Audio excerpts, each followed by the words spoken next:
سلام به همه دوستان عزیز، خیلی خوش اومدید به یه ویدیو فوتبالی دیگه. به کانال دوستان فوتبالی خیلی خوش اومدید.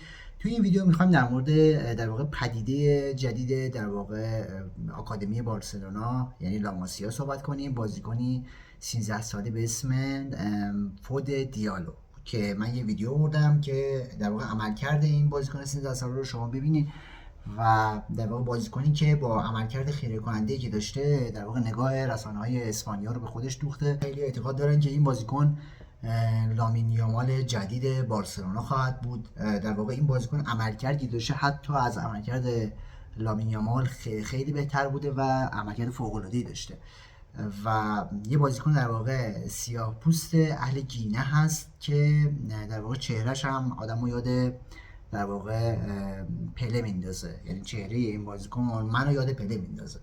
در واقع این بازیکن عملکرد فوق‌العاده‌ای داشته توی تیم زیر 13 سال بارسلونا و تونسته در واقع عملکرد خیلی فوق‌العاده‌ای از خودش به جا بذاره. ویدیویی که حالا من میخوام الان بهتون نشون میدم این ویدیو رو که شما عملکرد این بازیکن رو ببینین. رئالیا که از لامین یامال خیلی ضرب خوردن، حالا این بازیکن که هنوز تازه دورش شروع شده، تازه ابتدای راهه، یه بازیکن جدید دیگه هم داره اضافه میشه که احتمالاً یه 3 سال دیگه 2 سال دیگه بیاد تیم بزرگسال بارسلونا بازی کنه. توی این آکادمی در واقع لاماسیا بازیکن‌های خیلی در واقع آینده داری اومدن الان توی تیم بزرگسال بارسلونا دارن بازی میکنن، مثل پدری، مثل گاوی، مثل کوبارسی. اینا از همین آکادمی لاماسیا اومدن و در واقع بارسلونا داره با این آکادمی و با این بازیکنایی که داره آینده خودش رو برای چندین سال تضمین میکنه. برعکس رئال که حالا زیاد به آکادمیش اهمیتی نمیده و بیشتر با پول داره در واقع تیم خودش رو تقویت میکنه. بارسلونا در واقع با تیم پایه خیلی خوبی که داره آینده خودش رو تضمین میکنه و بازیکن فوق العاده ای هم در واقع تو این آکادمی دارن میان بالا. یه ویدیو آوردم که این ویدیو رو با هم تماشا کنیم. در واقع عملکرد در واقع خیره کننده این پسر در واقع سیاه‌پوست 13 ساله رو شما دارین میبینین که میگم منو یاد پله میندازه. بریم این ویدیو رو ببینیم با هم.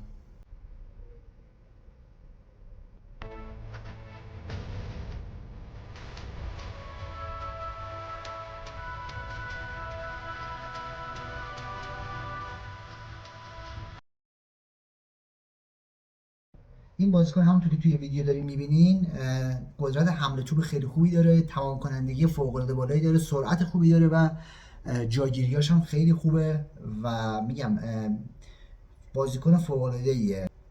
با این عملکردی که این بازیکن داشته اگه اتفاق خاصی نیفته یکی از بازیکن‌های در واقع آینده‌دار فوتبال خواهد بود.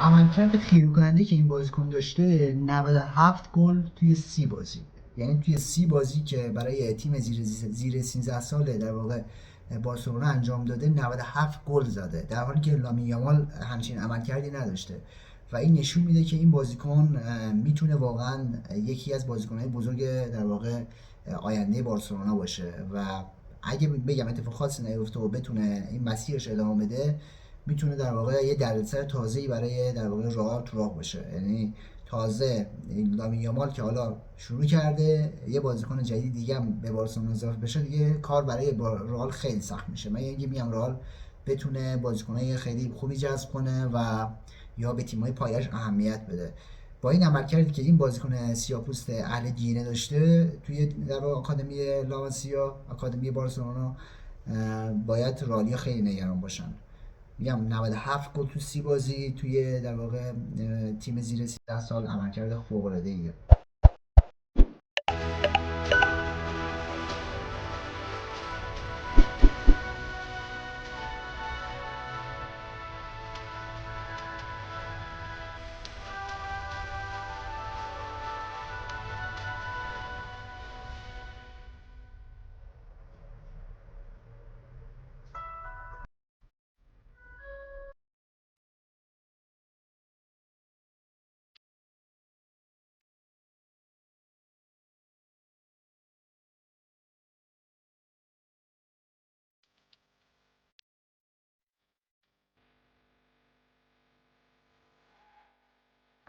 و یه نکته هم هست که رسانه‌های اسپانیا این بازیکن رو با در واقع اتو مقایسه کردن، گفتن که این یه اتو کوچولوه، یعنی مینی اتو بهش میگن.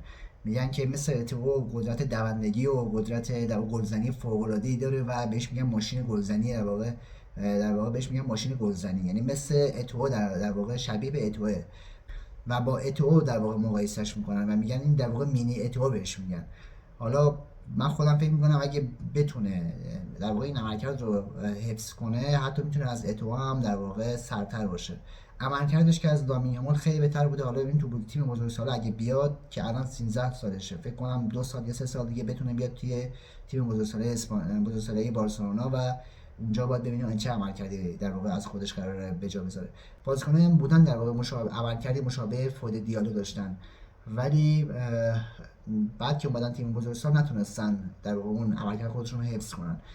اگرچه فود دیالو عملکردش از خیلی از بازیکنایی که قبلا تو لاماسیا بودن و اومدن تیم بزرگسال بارسلونا به خیلی بهتر بوده. حالا ببینیم که میگم بستگی داره که چجوری این عملکرد خودش رو بتونه حفظ کنه، یعنی درگیر حاشیه ها نشه.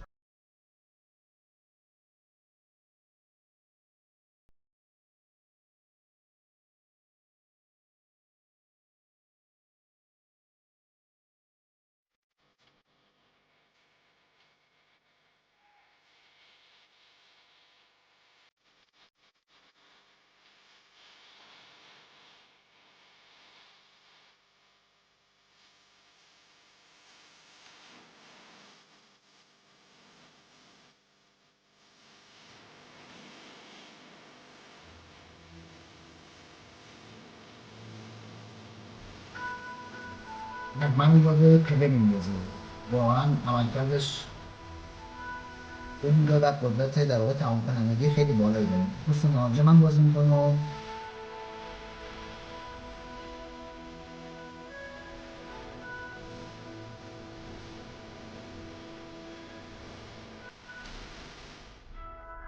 اینجام که در واقع عکسش با لامیان هست که خیلی در واقع میگن که لامیان جدیده. اینجا هم فکر کنم یه جام رو تونستن بگیرن توی تیم زیر 13 ساله در واقع بارسلونا. در واقع یه ویدیویی بود از پدیده جدید در واقع لاماسیا، فود دیالو، که گفتم یه ویدیو براش بسازم و طرفدار بارسلونا که واقعا باید افتخار کنم به این تیم پایه و در واقع به بارسلونا. یه خوبی که داره نسبت به رئال اینه که به تیم‌های پایش خیلی اهمیت میده، به جای اینکه هزینه‌های هنگفتی بکنه به بازیکنان جوونش ایمان داره و اعتقاد داره و به تیم پایش خیلی اهمیت میده، خیلی بیشتر از رئال به تیم پایش اهمیت میده. و میگم یکی از در واقع مزیت‌ها و برتری‌هایی که بارسلونا نسبت به رئال داره اینه که تونسته با این جوونا جلوی در واقع پولای هنگفت و پولای در واقع ثروت عظیمی که در واقع رئال داره، پرز داره پول داره همینجوری خرج میکنه، جلوی این در واقع این ثروت عظیم وایسه. و میگم این ویدیو رو ساختم که برای در واقع عاشقان بارسلونا و طرفداران بارسلونا که بدونن که یه پدیده جدیدی هم تو راهه و رئالیا باید حالا نگران این پدیده جدید هم باشن که فکر کنم 2-3 سال دیگه بیاد اضافه بشه به تیم بزرگسال. امیدوارم از این ویدیو در واقع لذت برده باشین. این ویدیو رو ساختم که هواداری بارسلونا ببینن و یه پدیده جدیدی قرار اضافه بشه به تیمشون. حتما لایک کنین مخصوصا طرفدار بارسلونا و کانال حتما سابسکرایب داشته باشین. ممنونم که تا انتهای ویدیو با هم بودین. تا یه ویدیو فوتبالی دیگه شما رو به خدای بزرگ میسپارم.